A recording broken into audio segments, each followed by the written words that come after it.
मौत के घाट उतारने की कोशिश की गई है आतंकियों द्वारा। ये बहुत सारे सवाल इसमें हैं। कितना समय उन्हें लग गया इस पूरे क्रम में, अगर वाकई सबको अलग अलग करके, महिलाओं पुरुषों को अलग अलग करके, धर्म पूछकर, कलमा पढ़ने के लिए कह के उसके बाद अगर हुआ है, कितने समय का दायरा रहा जिसमें क्या वाकई कोई एक्शन नहीं हुआ। तो ये सारी चीजें हैं जो धीरे धीरे करके अभी बहुत एक तरह से कहें ना कि छोटी छोटी कड़ियां हैं तस्वीर की, जिन्हें जोड़ने की कोशिश हम सब कर रहे हैं कि क्या हुआ हो सकता है। अब बड़ी बात यह है कि चूंकि एक पर्यटक स्थल था, लोगों के पास हमेशा अपने मोबाइल फोन्स ऑन रहते हैं, आप वीडियो फोटो कुछ बनाते रहते हैं और उसमें कई तस्वीरें ऐसी कैद हो जाती हैं जो आज तक पर हम दिखा भी रहे हैं कि किस तरीके से जो स्थानीय जो गुजर बकरवाल समुदाय के लोग होते हैं, जो वहां पर घोड़े खच्चर चलाते हैं, उनके कैमरे से जो गोलियों के चलने की तस्वीरें हैं, उसमें भी हालांकि हमें बॉडीज पड़ी हुई दिख रही हैं। तो ये जो वारदात हुई वहां की क्या, और दूसरा एक और चीज देखिए जो बड़ी खबर हमने दिखाई है कि आतंकियों ने अपने सर पर कैमरा माउंट किया हुआ था। तो वो भी एक इस मंशा से आए कि दहशत भी फैलाएंगे और उसके बाद उसका ढिंढोरा भी पीटेंगे, क्योंकि आतंकी इस मंसूबे के साथ आते हैं। हमने देखा है जब सेना के काफिलों पर भी उनका हमला होता है तो उसके बाद वो एक वीडियो रिलीज करते हैं। तो ये जो घिनौनी करतूत होती है, ये धीरे धीरे मुझे लगता है कि चूंकि अभी सारी एजेंसियां भी इसमें लगी हुई हैं यही पता लगाने में कि हुआ क्या है। और एनआईए की टीम एक बार जब गृह मंत्री के पहलगाम से निकलने के बाद जब एनआईए की टीम वहां पर पहुंचेगी और देखेगी कि क्या हुआ है, तो कड़ियां ज्यादा बेहतर तरीके से जुड़ पाएंगी। अभी इतना तो समझ में आता है कि एक अकेले आतंकी का काम नहीं, जो कल समझ में नहीं आ रहा था कि कितने आतंकी हैं, यानी कि एक छोटा गुट उनका था। और अब अगर गुट था तो वहां पर उस जंगल में जरूरी नहीं है कि आप पेड़ के पीछे, या ये बहुत ही अजीब अजीब तरीकों से ये हाइडआउट्स अपने बनाते हैं इन सभी इलाकों में ताकि किसी की नजर में न पड़े, उनको पूरी तरीके से जो नेचुरल वहां के पेड़ पौधे हैं उनसे ढककर।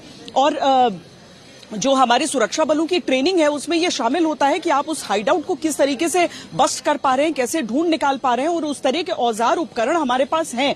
लेकिन चूंकि एक बहुत बड़ा क्षेत्र है इसीलिए उस पूरे इलाके की कोम्बिंग में समय लगेगा। इससे लगता हुआ जो दूसरा क्षेत्र हो जाता है वहां पर सीआरपीएफ, उसके कुछ आगे आर्मी, इन सब की मौजूदगी रहती है। तो एरिया को पूरा कॉर्डन किया गया है और उसके बाद यहां पर कार्रवाई को आगे बढ़ाया जा रहा है। तो धीरे धीरे हमें प्रतीक्षा थोड़ी करनी पड़ेगी नेहा समझने के लिए, लेकिन इतना तो समझ में आ रहा है कि 5-6 से कम आतंकियों के बस की बात, इस पैमाने पर ऐसा हमला और उसके बाद भाग निकलना, इससे पहले कि सुरक्षा एजेंसियों में से कोई वहां पर पहुंचता।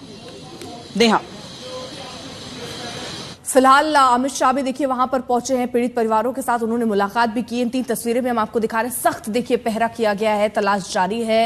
ये जो आतंकी वहां पर थे उनको ढूंढा जा रहा है और हम साथ ही साथ आपको वो जगह भी दिखा रहे हैं जहां पर अटैक हुआ और आज तक सबसे पहले उस जगह पर पहुंचकर ग्राउंड रिपोर्ट भी आप तक पहुंचा रहा है। मोर्चे पर खुद गृह मंत्री लगे हैं, ऑपरेशन पर सीधे नजर रखी जा रही। घटनास्थल से मीर फरीद मेरे सहयोगी इस वक्त तमाम जानकारी के साथ जुड़ रहे हैं।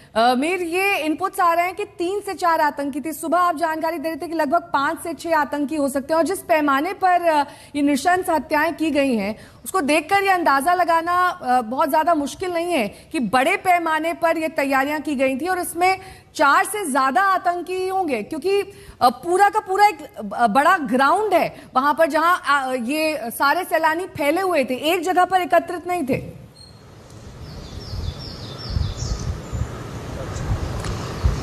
जी नेहा, कल ही हमने इस पे खुलासा किया था कि जो सूत्र हैं ग्राउंड पे और जो आई विटनेस अकाउंट है उनका माने तो तकरीबन 4 से 5 साइड से पहले गोली चली, यानी कि साफ तौर पे 5 बंदूकें तो थी और उसके बाद जब वो नीचे आए तो काफी जो है नजदीक से गोली चलाई है और सीधा सर पे निशाना लगाया है। तो ये आई विटनेस अकाउंट था और इससे आप समझ सकते हैं कि ये 5 से 6 कम से कम थे। और जब फैल्कन स्क्वाड, जब टीआरएफ ने रिस्पॉन्सिबिलिटी ली तो जो पास्ट एक्सपीरियंस है वो भी कहता है कि एक बड़ा गिरोह था, कम से कम 5 से 6 इसमें थे। और अब सुरक्षा एजेंसीज और खुफिया एजेंसीज भी ये कंफर्म कर रही हैं कि नंबर ज्यादा था।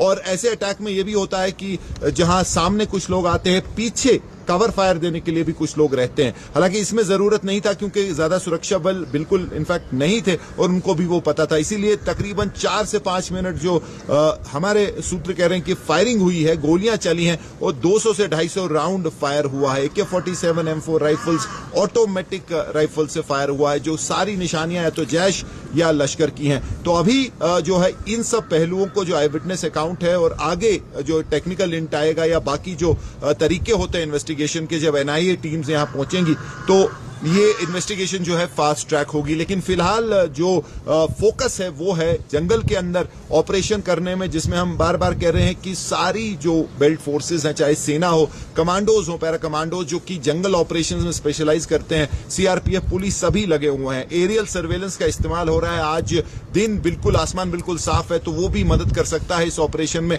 और जहां तक बायसरन की बात है जो मेरे पीछे है, वहां भी सिक्योरिटी काफी ज्यादा टाइट है क्योंकि वीवीआईपी विजिट है। हमें कहा जा रहा है कि जो गृह मंत्री हैं कभी भी यहां लैंड करेंगे और उनके साथ एक जो है काफी हाई लेवल डेलीगेशन होगी जो सिक्योरिटी रिलेटेड ही होगी। तो मौके पे जायजा लेंगे, देखेंगे। और एक मैसेजिंग भी है कि पूरे देश को सरकार ये मैसेज भेजना चाहती है कि ग्राउंड जीरो पे जो होम मिनिस्टर हैं और खुद जो है जो एक सुपरवाइज कर रहे हैं माइक्रो लेवल पे कि कैसे ऑपरेशन होगा, तो वो एक मैसेज भी है कि छोड़ा नहीं जाएगा जिन्होंने ये डास्टर्डली जो अटैक किया है। और उसके साथ साथ जो हताहत हुए हैं, जो जख्मी हुए हैं, पीड़ित जो हैं, उनको भी सरकार मदद दे रही है क्योंकि उनका जो रेत लेइंग था वहां भी गृह मंत्री थे। तो कई लेवल पे इस वक्त सरकार काम कर रही है। लेकिन यहाँ पे एक चीज भी आपको दिखा दूं, ये जो बार बार हम क्यों कह रहे हैं कि ये बड़ा प्लान किया हुआ है, ये रास्ता आप देख लीजिए, ये कीचड़ और पत्थरों से भरा हुआ रास्ता है, तो यहाँ कोई गाड़ी नहीं आ सकती, पैदल आप चल सकते हैं। लौटूंगी आपके पास। श्वेता, मेरी सहयोगी श्वेता, ओवर टू यू। जो अभी पुष्पांजलि जो रीथ लेइंग सेरेमनी हुई है उसमें जो सिक्योरिटी पर्सनल लगते हैं और उसके साथ ही नेहा, हमने देखा कि वो बस जिसमें वो परिवार सवार होकर यहाँ पर आए थे, 27 बॉडीज को यहाँ पर लाया गया था। और ये अलग अलग जो एम्बुलेंसेज हैं जो बड़ी संख्या में आपको मेरे पीछे जाती हुई देख रही हैं, इन सब के जरिए ही सुबह यहाँ पर लाया गया था क्योंकि यहाँ पर सैन्य सम्मान के साथ उन सबको यहाँ पर श्रद्धांजलि दी गई है। गृह मंत्री अमित शाह यहीं पर पहुंच के सबको उन्होंने पुष्प अर्पित करके श्रद्धांजलि दी है। अब उनके परिवार भी और वो बेजान शरीर, वो पार्थिव शरीर यहाँ से आगे के लिए रवाना हुए हैं अपने अपने घरों तक, उन सबको पहुंचाया जाएगा। ये बहुत गम और गुस्से का समय है समूचे जम्मू कश्मीर के लिए, समूचे हिंदुस्तान के लिए, एक प्रण लिए हुए कि इन आतंकियों का और इस पूरे के पूरे आतंक का हिसाब होना जरूरी है। ये जब आप अनगिनत यहाँ से एम्बुलेंसेस को, उन बसेस को जिसमें परिजनों को यहाँ पर लाया गया था, उन सब को जब देखते हैं, ये पत्थर से बैठे हैं भीतर, उनके चेहरे पर भाव शून्य है, आपको कुछ नहीं समझ में आएगा। उन्हें मालूम है कि जिनके साथ हंसते खेलते हुए यहाँ पर आए थे वो सब उनके पीछे किसी दूसरी